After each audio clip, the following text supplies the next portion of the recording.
Resurrection Faith이라는 제목으로 우리 성도님들과 은혜 나누기 원합니다. 지난 주일 말씀에 제가 간단하게 예수 그리스도를 믿는다는 것은 이 7가지를 빼놓을 수 없습니다라고 말씀드렸어요. 기억하시는 분? 그럴 줄 알고 제가 설교를 다시 반복해도 된다고 제가 생각을 해요. 보세요. 7가지 진리, 예수님에 대한 진리는 꼭 우리가 이거는 예수님을 믿는 사람이라면 이거를 붙잡아야 돼요. 예수님의 하나님이신 것, 신성, 그리고 예수님의 인성, 그죠? 예수님의 인간이 되신 것, 인성, 신성과 인성, 그리고 삼위일체이신 예수님, 맞죠? 삼위일체이신 예수님, 그리고 동정녀 탄생하신 예수님, 동정녀를 통하여서 virgin birth라고 하죠. 탄생하신 예수님, 그 다음에 십자가의 대속제물로 죽으신 예수님, 십자가를 우리가 믿어야 돼요. 그리고 십자가 이후에 무엇이 있죠? 부활을 믿고 부활하시고 승천하신 예수님이 다음에 또 우리에게 재림. 아멘. 그래서 7가지 예수님에 대한 진리를 우리가 알아야 됩니다. 그래야지 우리가 나는 예수님께 속한 사람이라고 말할 수가 있어요. 그런데 문제는요, 이 7가지가 우리의 생각으로, 우리의 결단으로 믿어야지, 나 믿습니다, 무조건 믿습니다 하면은 생기는 게 아니라는 거예요. 이것은 인간의 생각과 노력으로는 절대 얻을 수 없는 이 세상의 차원을 뛰어넘는 진리들이 이 7가지 예수님에 대한 진리이기 때문에 그렇습니다. 그 중에서도 가장 믿기 힘든 것이 무엇일까 생각을 해봤어요. 이 7가지 진리 중에서 무엇이 믿기 힘들까, 우리 실질적으로 믿기 힘든 것이 무엇일까 생각해 보니까 부활이 아닐까 싶어요. 부활이 아닐까 생각이 돼요. 왜 그런지 아세요? 왜 그러냐면은 제 생각입니다. 우리는 죽음을 항상 경험해요. 맞나요? 우리 주변에서, 우리 사랑하는 가족 중에서, 우리 사랑하는 친구들, 이웃 중에서 항상 경험을 해요. 필라델피아에 와서 제가 놀란 것 중에 하나가 Wherever you go, cemetery. 어디를 가든지 무덤이에요. 정말 좋은, 여기다 교회 큰 거 멋지게 지면 좋겠다 하면은 무덤이 다 자리 잡고 있어요. 교회가 있는데 교회 땅보다 무덤 자리가 더 넓은 곳도 얼마나 많은지 몰라요. 역시 오래된 이 미국의 역사를 간직한 곳이기 때문에 어쩔 수 없구나 생각이 돼요. 죽음은 우리 옆에 가까이 와 있습니다. 그렇죠? 그런데 부활은 한 번도 경험한 사람이 없어요. 맞죠? 아무도 부활을 보지 못한 거예요. 그래서 죽음 하면은 그래, 죽음, 그렇지, 죽음이 있지. 그런데 부활을 믿으라 그러면은 그걸 어떻게 믿어? 우리 주변에서 진정한 부활을 해서 살아난 사람은 없는 거예요. 숨이 끊겼다가 심폐시술해가지고 살아난, 이거는 부활이 아니죠, 그죠? 근데 부활은 없어요. 그래서 우리가 믿지 못하는 것 같아요. 이 자리에 혹시 예수 그리스도를 통한 부활을 믿지 못하시는 분도 계실 수 있어요. 근데요, 어떻게 보면은 그게 정확한 거예요. 그게 당연한 거라는 거죠. 부활을, 예수님이 부활하셨다? 죽음에서 살아나셨다? 그게 아멘으로 믿어지면은 그게 이 세상 지혜와 지식과 이론으로는 불가능한 거라는 거죠. 그래서 여러분, 만약에 부활이 안 믿어지시면은요, 믿으려고 노력하지 마세요. 헛수고예요. 그거 내 노력으로 되는 거면은 벌써 됐어요. 근데 내가 믿겠다 해가지고 부활을 믿게 되는 건 절대 아니라는 것. 그럼 어떻게 믿을 수 있나? 부활을 믿어야지 천국을 간다는데 어떻게 믿을 수 있나요? 하나님께 기도하셔야 돼요. 하나님께 부탁하셔야지 이 믿음 생길 수 있습니다. 아멘. 하나님께 우리가 나가서 부탁하고 그분을 통하여서 선물로 주시는 믿음을 통해서 우리가 부활을 인정하고 팩트처럼 바라볼 수 있게 된다는 것이죠. 그래서 부활은요, 경험을 토대로 믿는 교리가 아니라 하나님의 도움으로 믿게 되는 진리라는 것을 우리가 알 수 있다는 것입니다. 이 고린도 교회 저희가 지금 보고 있지 않습니까? 고린도 교회도요, 이 문제가 있었어요. 12절 보니까 예수님의 부활은 믿어요. 그런데 자기 자신의 부활은 믿지 않던 사람들이 어렵지 않게 발견될 수 있었던 거죠. 부활을 믿지 않는 거예요. 거기에는 여러 이슈들이 있었어요. 예를 들어서 철학, 이제 여기 철학이 발전한 그리스 도시니까요. 철학이 있었는데 철학 쪽에서는 듀얼리즘이라 그러죠. 이분화하는 것, 듀얼리즘을 해가지고 영과 육을 나눠요. 그래가지고 영은 좋은 거고 하나님과 가까이 할 수 있는 거고 육은 악한 거야. 그런데 육이 죽었다가 다시 부활한다 그러는 개념을 이 철학자들은 좋지 않게 봤던 거예요. 그런 철학의 영향을 받아가지고 교회에 있는 성도들도 난 부활 안 믿어, 그거 필요 없어, no thank you, 이렇게 나가는 사람들이 없지 않아 있었던 거죠. 근데 그들을 향해서 이제 사도 바울이 이 마지막 문제, 고린도 교회에서 질문해온 마지막 이 질문, 부활에 대한 문제와 질문을 심도 있게 다루면서 얘기를 해줍니다. 왜 부활의 신앙이 중요한 건지, 왜 우리가 부활을 믿어야 되는지, 부활이 어떤 의미로 우리에게 다가오는지 이것을 우리에게 설명해 주고 있습니다. 오늘 말씀에서 그걸 하고 있는데요. 적어도 두 가지로는 우리가 볼 수 있는데 그게 뭐냐면 첫 번째로요. 부활이 우리의 믿음을 완성해 준다라고 말하고 있습니다. 그게 첫 번째입니다. 부활이 우리의 믿음을 완성해 준다. Resurrection completes our faith. 우리의 믿음을 complete 해준다.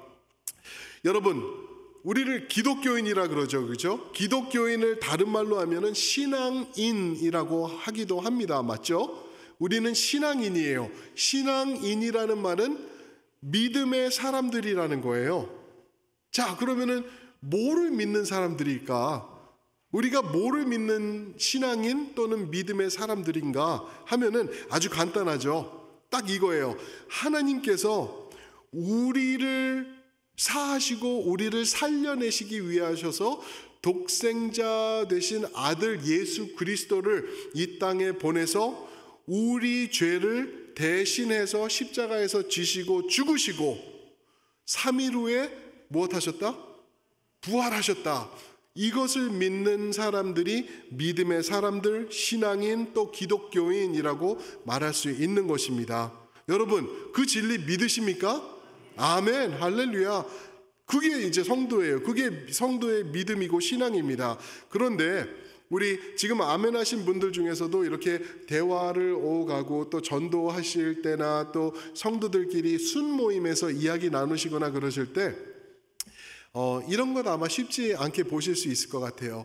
예수님의 공로, 그 공로가 무엇이냐면 나를 위해서 십자가에서 죽으신 주님이십니다 라고 얘기를 하고 거기서 스탑할 수가 있어요. 왜? 십자가 사건이 엄청난 사건이기 때문에. 맞아요. 그렇지만 only 50%, 100%를 얘기하기 위해서는 십자가에서 예수님이 나를 대신해서 죽으시고 3일 후에 부활하셨습니다 라고 말해야 될 줄 믿습니다. 그 이유는 부활이 우리의 믿음과 우리의 신앙을 확증하며 완성하기 때문에 우리가 그것을 부활까지 몰고 가야 된다는 거예요. 십자가가 중요한 이유, 십자가가 아름다운 이유, 우리가 십자가를 생각하면은 마음이 뭉클해지고 감사가 넘치고 눈물이 흘러나오는 이유, 바로 예수님의 부활이 있기 때문인 줄 믿습니다. 그 부활이 있기 때문에 우리가 예수님 안에서 온전한 믿음의 사람들이 된 것이라고 말할 수 있는 거죠. 그래서 오늘 말씀을 보시면은 만약에 부활이 없다면은 우리의 대화에서도 부활이 오밋되고 없어져 버린다고 한다면은 이것은 헛된 것이다, 헛된 것이다, 헛된 것이다 3번에 걸쳐서 말을 해주고 있습니다. 14절에서 2번, 그리고 또 17절에서도 한 번, 또 전절에 보면은 지난주 말씀에서는 3절에서 또 한 번, 그리고 이제 끝절 58절에 가면 이렇게 하면은 절대 헛되지 않다라는 것도 있어요. 그건 저희가 다음에 보도록 하겠습니다. 14절 말씀 한번 보실까요? 이렇게 말씀하시죠. 만일 부활이 없으면 전파한 진리도 헛것이고 우리 믿음도 다 헛것이다 라고 말하고 있어요. 부활이 없으면 우리가 전파한 진리, 여기서 전파한 진리가 뭔지 아시죠? 한 장 넘어서 3절과 4절 한번 보실까요?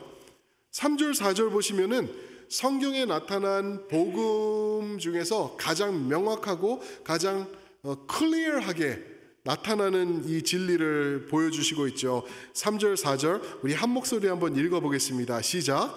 내가 받은 것을 먼저 너희에게 전하였노니 이는 성경대로 그리스도께서 우리 죄를 위하여 죽으시고 장사 지낸 바 되셨다가 성경대로 사흘 만에 다시 살아나사. 아멘, 아멘. 사도 바울이 받은 것을 너희에게 전한다 그랬습니다. 그러면서 전한 게 뭐예요? 성경대로 십자가에서 죽으신 예수님, 그리고 장사 지은 바 되신 예수님, 그 다음에 성경대로 부활하신 예수님, 성경대로 죽으시고 성경대로 부활하신 예수님. 무슨 말이죠? 이 하나님의 말씀, 여러분들과 제가 지금 붙잡고 있는 이 말씀이 진리의 말씀이라는 거예요. 믿으십니까, 여러분? 이 말씀 진리예요. 이 진리대로 예수님께서 죽으시고 부활하셨다라는 것을 우리에게 말해주고 있는 것이죠. 그런데요, 만약에 부활이 없으면은 이거 다 거짓말이라는 거예요. 하나님의 말씀 거짓말이라는 거예요. 우리 신앙은 뭐죠? 이 말씀에는 1.1획도 틀린 말씀이 없다라는 것입니다. 하나님의 말씀은 절대적인 진리이고 틀린 말씀이 없어요. 근데 때가 되면은 가끔씩 때가 되면은 사람들이 이거 틀렸네 저거 틀렸네 하면서 비교하면서 잘 이해를 못하면서 그냥 보이는 것에 따라서 그냥 말씀이 틀렸다, 믿을 것이 못 된다, 이렇게 전하는 사람들이 없지 않아 있어요. 그런데 아니라는 거예요. 다 답이 있고 다 이게 explanation이 여기 들어있는 것이죠. 이 하나님의 말씀은 절대적으로 틀리지 않은 하나님의 말씀이라는 것 우리가 알죠. 그래서 15절도 또 이렇게 말하고 있습니다. 우리도 다 거짓말쟁이가 된다라고 얘기를 해요. 만약에 부활이 없으면은. 왜요? 우리가 부활을 선포하고 있기 때문에, 우리가 부활을 살아난다고 내가고 있다고 우리가 말하기 때문에. 그런데 더 심각한 건 15절 말씀 보면 우리만 거짓말쟁이가 아니라 하나님도 거짓말쟁이가 될 것이다 라고 얘기를 해요. 부활이 없으면은. 왜요? 하나님의 모든 것, 이 부활을 중심으로 선포하고 있기 때문에 그래요. 왜 그러냐 하면은요, 부활이 왜 중요하냐 하면은 우리 기독교 신앙의 모든 진리를 여기에 딱 다 붙잡아 놓고 있는 게 바로 부활이에요. 부활을 통해서 완성되고 부활을 통해서 컴플릿되고 완벽해지는 게 믿음이라는 것이죠. 그런데 이 부활을 흔들어 버리면은 아무것도 아니다라는 것, 우리가 믿고 있는 것, 우리가 전파한 이 진리, 우리가 믿는 하나님, 이 불변하신 말씀, 이 모든 것들이 다 헛것이 될 수밖에 없다라는 것입니다. 여러분, 부활에 대한 확실한 증거가 하나 있는데, 여러 개 있어요. 여러 개 있는데 하나만 제가 말씀을 드려볼게요. 이거는 생각해 보셔야 돼요. 만약에 오늘 나는 예수님 믿는지 잘 모르겠다, 부활을 어떻게 믿습니까? 나는 무신론자입니다, 이런 분들이 여기 계실 수 있거든요. 이걸 한번 생각해 보세요. 어떤 일이 있었냐면은 기독교가 크리스찬이티, 오늘날 기독교가 이 세상에서 지금 가장 큰 종교로 성장하고 있는 것 아시나요? 가장 큰 종교예요. 그래서 얼마나 많나 생각해 봤더니 over 29.29%의 지구에 온 인류들이 기독교를 믿는데요. 그래서 이게 몇 명인가 봤더니 23억 6,500만 명이 기독교인이라는 거예요. 예수님을 믿는 사람들이에요. 23억 6천, 말도 힘들어요. 6,500만 명. 근데 그게 따져보니까 몇 명이냐면 82억이 인구, 지금 지구의 인구래요. 많죠? 82억 중에 23억이 넘는 사람들이 기독교인들이에요. 4분의 1이 넘는 거예요. 4명 중에 1명 이상이 기독교인이라고 말하는데 이게 있을 수가 없는 일이에요. 기독교는, 우리가 믿는 신앙은 이런 결과를 가져올 수 없는 종교예요. 왜 그렇게 말씀드리냐면은 여러분들 어떤 일이 있었는지 아시잖아요. 십자가 전에, 그죠? 마가복음 14장 보니까 예수님이 잡힐 때요, 이 예수님과 3년 넘게 같이 있었던 제자들이 다 도망을 가요. 나 살려라, 걸음아 나 살려라고 도망을 갑니다. 무서웠던 거예요. 그래서 다 예수님을 등지고 버리고 도망을 가요. 그 중에 하나는 53절에 보니까 한 청년은 어떻게 도망갔다고요? 벌거벗고 도망갔대요. 그게 누구냐 하면은 마가복음을 기록한 마가예요. 그 청년은 혼이불을 덮고 있다가 쫓아오고 이불을 잡고 나를 잡으려고 그러니까 이거 던져버리고 빨개벗고 도망간 거예요. 그런 수치스러운 모습이 기독교의 시작, 이 창시자인 예수님이 붙잡힐 때 있었다는 거예요. 그뿐만 아니죠. 이게 십자가 전의 일인데 십자가 코앞에서는 어떤 일이 있었죠? 예수님이 정말 키워놓은 수제자, 이름하여 베드로, 그죠? 베드로가 예수님을 몇 번 부인했다고요? 3번 부인했다. 게임 끝난 거예요, 그러면은. 근데 그냥 에이 나 예수 안 믿어, 예수 안 믿어 정도가 아니라 예수님을 저주하면서, 그렇죠? 심한 말로 나는 절대 그런 사람이 아니라고 선포했던 게 바로 베드로입니다. 그런가 하면은 요한복음 20장 19절 말씀해 보시면은 뭐라고 그러냐면은 제자들이, 유대인들이 두려워서 문을 잠그고 다 숨었다라고 얘기를 해요. 이게 십자가 직후예요. 보시나요, 여러분? 이런 비겁한 사람들이에요. 비겁하고 겁 많고 죽기 싫어가지고 걸어만 나 살려라 빨개벗고 도망가고 부인하고 저주하고 문 걸어 잠그고 불 꺼 조용히 해, 사람들이 우리 여기 있는 거 알면 우리 다 죽어, 이러면서 지금 예수님을 등진 것뿐만 아니라 비겁하게 숨어있는 사람들이 이 12 제자들이었죠. 그런데 한 이틀 반 사이에 뭔가 한 3일 후에 변화가 생겨요. 어떤 변화죠? 이 사람들이 갑자기 바뀌어가지고 예수님을 증거하기 시작해요. 이런 겁쟁이들이, 비겁한 사람들이 예수님을 증거하는 것뿐만 아니라 결국에는 어떻게 되죠? 순교까지 해요. 여러분, 사람들이 거짓을 위해서 목숨을 내놓는 적은 한 번도 없습니다. 진리를 위해서 죽는 모습은 있어요. 내가 끝까지 진리를 지킨다 하면서 죽어나가는 모습은 볼 수 있지만 거짓을 놓고 야 우리 그냥 짜가지고 우리 다 이거 놓고 죽자, 이거 놓고 그냥 우리 이 거짓을 진리처럼 해가지고 우리 죽자, 멋있지 않냐? 이러면서 죽는다는 거는 있을 수 없는 일이라는 거죠. 그래서 이 12 제자가 나가서 예수님을 선포하기 시작하고 결국에는 십자가에 거꾸로 매달려 죽고 참수형을 당하고 질질 끌려가면서 목이 잘라져서 죽고 가죽이 벗겨지면서 죽음을 당하고, 이런 순교를 당한 게 왜, 무슨 일일까? 무엇이 이들의 순교를 답해줄 수 있을까? 오직 예수 그리스도의 부활뿐이라는 것입니다. 아멘. 그런 사건이 있을 때 이런 겁쟁이와 치사하기 짝이 없는 이 제자들이 다시 돌아와가지고 회개하고 변화된 삶으로 이 세상을 변화시켜 나갔던 것을 우리가 볼 수 있습니다. 왜요? 부활은요, 우리 믿음을 완성시켜주는 것이기 때문에 그렇습니다. 그런가 하면은 부활이 우리 믿음을 완성하는 것뿐만 아니라 부활은 두 번째로 우리의 죄사함을 확증해 줍니다. 우리의 죄사함을 확증해 줘요. 우리가 죄가 없어지는 것, 이거는 있을 수 없는 일이거든요. 하나님의 말씀을 보셔도요, 이게 얼마나 하나님의 말씀이 적나라하게 두렵고 무섭냐 하면은요, 우리의 죄, 우리의 그릇됨, 이것을요 있는 그대로 드러내주고 있어요. 성경을 보면은 비참해요. 이 말씀을 제대로 읽으면은요, 참 내 마음을 편해지게 하신다.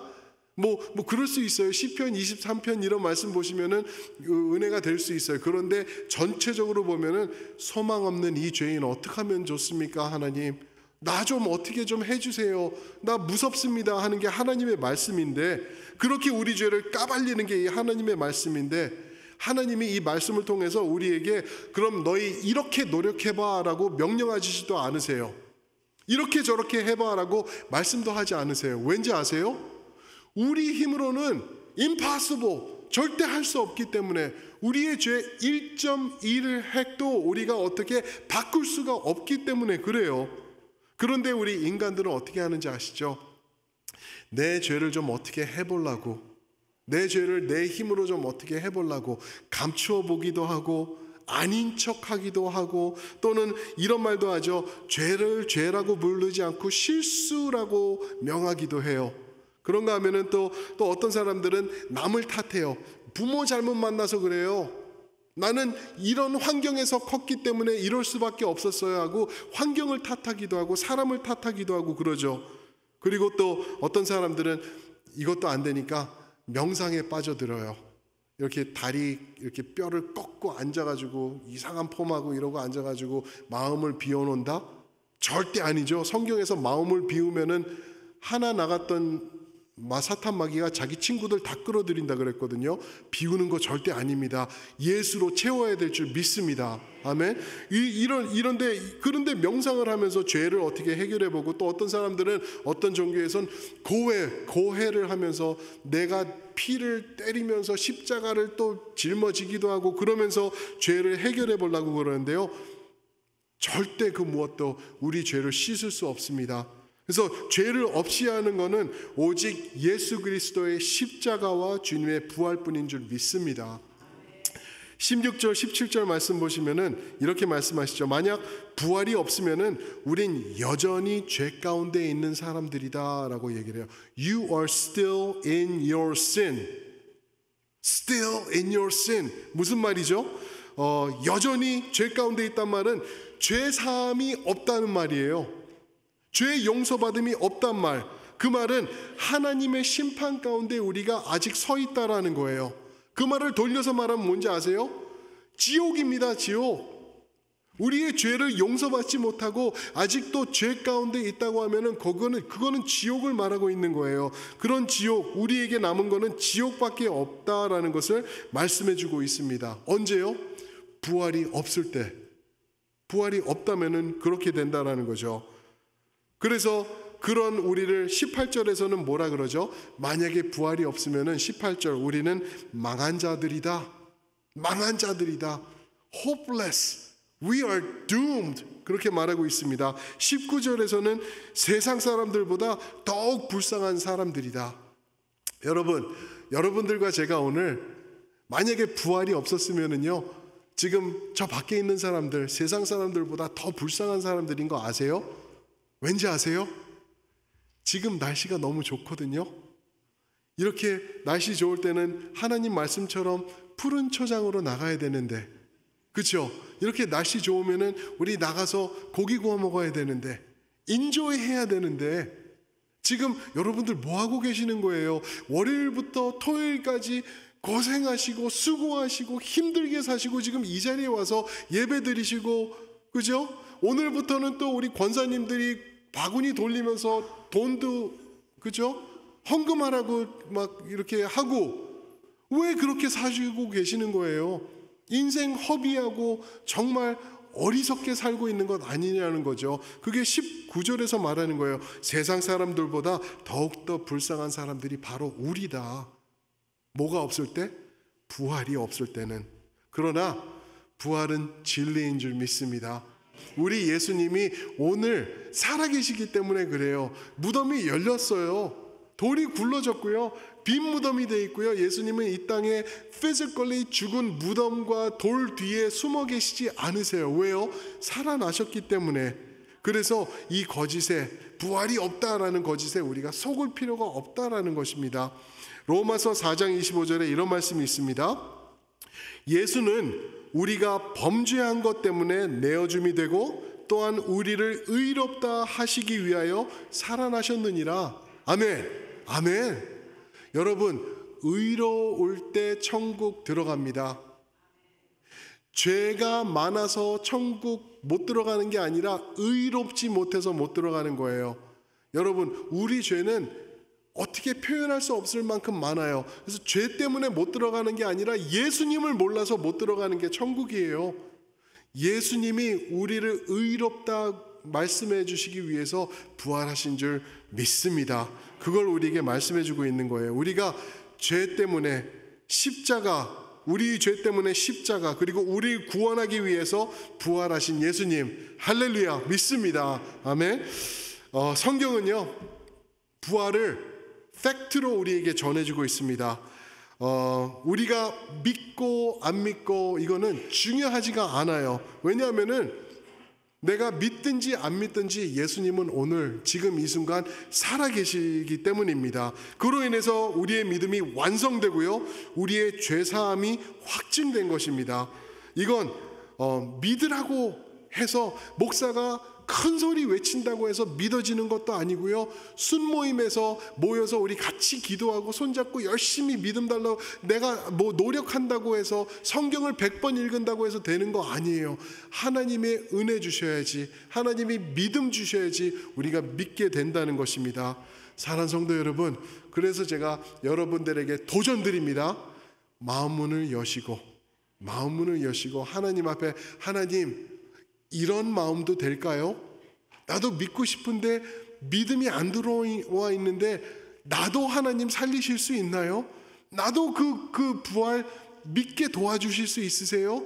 하나님 도와주세요. 김성수 목사가 그러는데 하나님이 하실 수 있다고 그러는데 하실 수 있으면 나도 해주세요. 그렇게 믿게 되시는 여러분들 모두가 되시길 주님의 이름으로 축원드립니다. 아멘. 우리 한번 그 자리에서 일어나셔서 우리 한번 전후좌우분들과 한번 이야기 나눠주세요. 우리 부활을 믿읍시다. 부활 더 확신합시다. 부활입니다. 부활. 아멘. 아멘. 믿음, 그 믿음 하나님이 주셔야 되는데 우리 그 믿음 붙잡고 나는 믿습니다 라는 찬양 우리가 함께 선포하면서 이 자리를 나가도록 하겠습니다. 내게 허락